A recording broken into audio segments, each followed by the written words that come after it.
నేను మీ Roopa Nagesh. Welcome to Telugu Post. Fact check cyber security series. వార్తల వెనుకున్న వాస్తవాలు, ఏది నిజం ఏది అబద్ధం అన్నీ మీ ముందుంచే మా ఈ ప్రయత్నంలో మీరు భాగస్వాములు అవ్వాలంటే ఈ వీడియోను మీరు చివరి వరకు చూసి నలుగురికి షేర్ చేయండి. అలాగే మన ఛానల్ని కూడా సబ్స్క్రైబ్ చేసుకోండి. మనం అందరం ఇంటర్నెట్లో ఏదో ఒక సమయంలో ఏదో ఒక కస్టమర్ కేర్ నంబర్ను సర్చ్ చేసి ఉంటాము. బ్యాంకు, హోటళ్లు, కార్యాలయం లేదా పాఠశాల ఏదైనా కావచ్చు, ఎలక్ట్రానిక్ వస్తువు రిపేరీ కోసమైనా కావచ్చు, కారణం ఏదైనా కావచ్చు, కస్టమర్ కేర్ నంబర్ల కోసం మనం అప్పుడప్పుడు గూగుల్ చేస్తాము. ఫోన్ చేశాక అవతలి వ్యక్తులు చెప్పినట్లు చేశామా, బ్యాంక్ ఖాతా ఖాళీ అవ్వడం ఖాయం. బ్యాంక్ లావాదేవీలపై ఆన్లైన్లో ఫిర్యాదు చేద్దామని ప్రయత్నిస్తే నకిలీ వెబ్సైట్ కనిపిస్తుంది. తనిఖీ చేసుకోకుండా వివరాలు నమోదు చేస్తే ఖాతా గుల్లైనట్లే. సైబర్ నేరస్తులు కేవలం ప్రజలనే కాదు, గూగుల్ను కూడా ఏమార్చి కోట్ల రూపాయలు కొల్లగొట్టేస్తూ ఉన్నారు. గూగుల్ ఇతర సర్చ్ ఇంజిన్ ఏదైనా సమాచారం కోసం వెతికినప్పుడు ఎక్కువ మంది వీక్షించే వెబ్సైట్లు అలాగే సంబంధించిన ప్రకటనలు తెరపై కనిపిస్తాయి. వీటిని సైబర్ ముఠాలు అనుకూలంగా మార్చుకొని వాటి స్థానంలో నకిలీ వెబ్సైట్లు కనిపించేలా చేస్తున్నారు. సంస్థ పేరుతో ఏదో ఒక అక్షరంలో తేడాతో ఈ వెబ్సైట్ ఉంటుంది. గూగుల్ ఆల్గరిథం ప్రకారం అసలు వెబ్సైట్ కోసం వెతికినప్పుడు ఎక్కువ వ్యూస్ ఉండే నకిలీ వెబ్సైటే ముందుగా కనిపిస్తుంది. ఎక్కువ మంది అసలు నకిలీ వెబ్సైట్కు తేడా గుర్తించకుండా అందులోని నకిలీ కస్టమర్ కేర్లకు ఫోన్ చేస్తున్నారు. కొందరు నేరుగా ఆయా కంపెనీల కస్టమర్ కేర్ నంబర్ల కోసం వెతుకుతారు. ఇలా వెతికినప్పుడు స్క్రీన్ పైన 90% నకిలీ కాల్ సెంటర్ల నంబర్లు దర్శనమిస్తున్నాయి. ఈ కాల్స్ ను స్వీకరించే నేరగాళ్లు నమ్మబలికి వివరాలు సేకరించి డబ్బులు కొట్టేస్తూ ఉన్నారు. ప్రస్తుతం 185 రకాల సైబర్ మోసాలు జరుగుతూ ఉన్నాయి. ఇందులో credit, debit card, customer care, తక్కువ ధరకే విలువైన వస్తువులు లాంటి మోసాలు దాదాపు 10% వరకు ఉంటున్నాయి. వెబ్సైట్లో అంత సవ్యంగానే కనిపించిన వివరాలు జాగ్రత్తగా నమోదు చేయించి వేర్వేరు ఫీజుల పేర్లు చెప్పి డబ్బు వసూలు చేస్తున్నారు. తక్కువ ధరకే వస్తువులంటూ ప్రకటనలో బోల్తా కొట్టించడం మరో మోసం. నకిలీ కస్టమర్ కేర్కు ఫోన్ చేసినప్పుడు ముందస్తు డిపాజిట్ కట్టాలనో లేక లింక్ పంపిస్తే దానిపై క్లిక్ చేయాలని చెబుతారు. ఈ లింక్ క్లిక్ చేస్తే ఎనీ డెస్క్ వంటి యాప్లు డౌన్లోడ్ అవుతాయి. తర్వాత ఫోన్ మొత్తం నేరుగా నేరగాళ్ల చేతిలోకి వెళ్తుంది. ఆ వెంటనే డబ్బులు కొట్టేస్తూ ఉన్నారు. ఒక ఉదాహరణ చూద్దాము. ముంబైకు చెందిన ఓ మహిళ ప్యాకర్స్ మూవర్స్ ఫోన్ నంబర్లను గూగుల్లో గుర్తించి సరుకులు మార్చేందుకు ఫోన్ చేసింది. దీని తర్వాత 4 వ్యక్తులు మహిళ ఇంటికి చేరుకున్నారు. వాళ్ళు ఆమె దగ్గర నుండి 2,500 రూపాయలు అలాగే టీవీని తీసుకుని వెళ్లిపోయారు. సరుకులు మళ్లీ వచ్చి తరలిస్తామని మహిళకి చెప్పి వెళ్లిపోయారు. కానీ గంటలు గడిచినా ఎవరు తిరిగి రాకపోవడంతో ఆ మహిళ పోలీస్ స్టేషన్లో ఫిర్యాదు చేసింది. దీంతో పోలీసులు అప్పటికప్పుడే 4 వ్యక్తులలో ఒకరిని అరెస్ట్ చేశారు. సాధారణంగా గూగుల్లో కస్టమర్ కేర్ నంబర్ కోసం సర్చ్ చేసినప్పుడు ఆ సంస్థ పేరును ఉపయోగించి వెతుకుతాము. సర్చ్లో ఏది టాప్లో వస్తుందో ఆ నంబర్కు కాల్ చేస్తాము. ఇక్కడే మోసగాళ్లు తెరపైకి వస్తూ ఉన్నారు. ముఖ్యంగా హ్యాకర్లు తప్పుడు నంబర్లను అందిస్తున్నారు.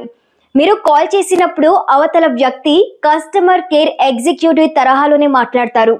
ఆ తర్వాత మీ బ్యాంక్ ఖాతాకు సంబంధించిన అన్ని రహస్య సమాచారాన్ని అడుగుతారు. మీరు చెప్పారంటే వెంటనే మీ డబ్బు ఖాళీ అవుతుంది.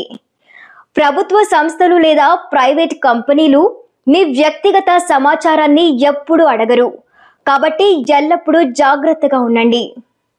మీరు ఒక కస్టమర్ కేర్ నంబర్ను సర్చ్ చేస్తే దాని అధికారిక వెబ్సైట్ నుండి మాత్రమే నంబర్ను తీసుకోండి. ఉదాహరణకు మీరు బ్యాంక్ నంబర్ కోసం చూస్తున్నట్లయితే బ్యాంక్ వివరాలను నమోదు చేసిన తర్వాత నేరుగా పైన కనిపించే నంబర్ తీసుకోకుండా దాని అధికారిక వెబ్సైట్కు వెళ్ళి అక్కడ నుండి నంబర్ను తీసుకోండి.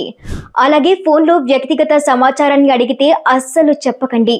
ఫుడ్ డెలివరీ యాప్లలో కూడా నకిలీ టోల్ ఫ్రీ నంబర్లు క్రియేట్ చేసి మోసాలు చేస్తూ ఉన్నారు. అలాగే ఆన్లైన్ షాపింగ్లో కూడా మోసాలు జరుగుతూ ఉన్నాయి. ఈ నేపథ్యంలోనే దేశంలోనే అతిపెద్ద ప్రభుత్వ రంగ bank state Bank of India కస్టమర్ల కోసం అలర్ట్ ప్రకటించింది. తప్పుడు కస్టమర్ కేర్ నంబర్లతో మోసాల బారిన పడే ప్రమాదం ఉందని ఖాతాదారులను హెచ్చరిస్తూ ఉంది. స్టేట్ బ్యాంక్ ఆఫ్ ఇండియా కస్టమర్లు తప్పనిసరిగా ఇంటర్నెట్లో ఎస్బీఐ పేరుతో ఉన్న నకిలీ కస్టమర్ కేర్ నంబర్ల గురించి తెలుసుకోవాలని సూచిస్తోంది. గూగుల్ సెర్చ్ ఇంజిన్లో State Bank of India customer care పేరుతో ఉన్న నంబర్కు కాల్ చేస్తే కస్టమర్లు మోసపోవచ్చని పేర్కొనింది. ఏదైనా రుణ సంబంధిత సమాచారం కోసం బ్యాంక్ వెబ్సైట్లోని టోల్ ఫ్రీ నంబర్ను ఉపయోగించాలని ఎస్బీఐ తెలిపింది. ఎట్టి పరిస్థితుల్లో కూడా మీ డెబిట్ కార్డ్ వివరాలను అడిగినప్పుడు బ్యాంక్ ఖాతా నంబర్ ఇవ్వకూడదని ఎస్బీఐ తన వినియోగదారులకు హెచ్చరించింది. దీనిపై అవగాహన కల్పిస్తూ ఓ వీడియోను తమ అధికారిక ట్విట్టర్ ఖాతాలో పోస్ట్ చేసింది. మోసపూరిత కస్టమర్ కేర్ నంబర్లతో జాగ్రత్త. సరైన కస్టమర్ కేర్ నంబర్ కోసం దయచేసి ఎస్బీఐ అధికారిక వెబ్సైట్ను మాత్రమే సంప్రదించండి. బ్యాంకింగ్కు సంబంధించిన రహస్య వివరాలను ఎవరితోనూ పంచుకోకండి అని ఖాతాదారులను హెచ్చరించింది. నకిలీ కస్టమర్ కేర్ నంబర్లకు సంబంధించి ఎస్బీఐ గతంలో కూడా ఇలాంటి హెచ్చరికలు చేసింది. అంతేకాకుండా ఎస్బీఐ ఏటీఎం విత్డ్రావల్లో మోసం జరగకుండా నిరోధించడానికి ఎస్బీఐ ఏటీఎంలో 10,000 రూపాయల కంటే ఎక్కువ విత్డ్రా చేస్తే బ్యాంక్ రిజర్వ్డ్ ఖాతా నంబర్కు పంపిన ఓటీపీని నమోదు చేసిన తర్వాత మాత్రమే విత్డ్రా చేసుకోవచ్చు. నకిలీ ఈమెయిల్ ఐడీలను నివారించాలని ఎస్బీఐ సూచించింది. నకిలీ కస్టమర్ కేర్ పట్ల అప్రమత్తంగా ఉండండి. గూగుల్లో ఎస్బీఐ కస్టమర్ కేర్ నంబర్ సరైనది కాదని గమనించాలి. గూగుల్లో కస్టమర్ కేర్ నంబర్తో మోసం సాధ్యమే. ఖాతాదారులు బ్యాంక్ పేరుతో నకిలీ ఈమెయిల్ ఐడిని నివారించాలి. కస్టమర్లు తప్పనిసరిగా షేర్ ఖాతా వివరాలు, కస్టమర్ కేర్లో కార్డ్ నంబర్లను గమనించాలి. నకిలీ కస్టమర్ కేర్ నంబర్ నుండి సైబర్ సెక్యూరిటీ ప్రమాదం ఉంది.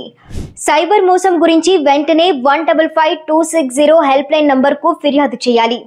ఏటీఎం మోసాన్ని నివారించడానికి ఒక కస్టమర్ తప్పనిసరిగా ఎస్బీఐ నుండి 10,000 రూపాయల కంటే ఎక్కువ విత్డ్రాలపై ఓటీపీని ఉపయోగించాలి. గూగుల్లో కనిపించే వెబ్సైట్ను ఎప్పుడూ గుడ్డిగా కాల్ చేయవద్దు లేదా విశ్వసించవద్దు.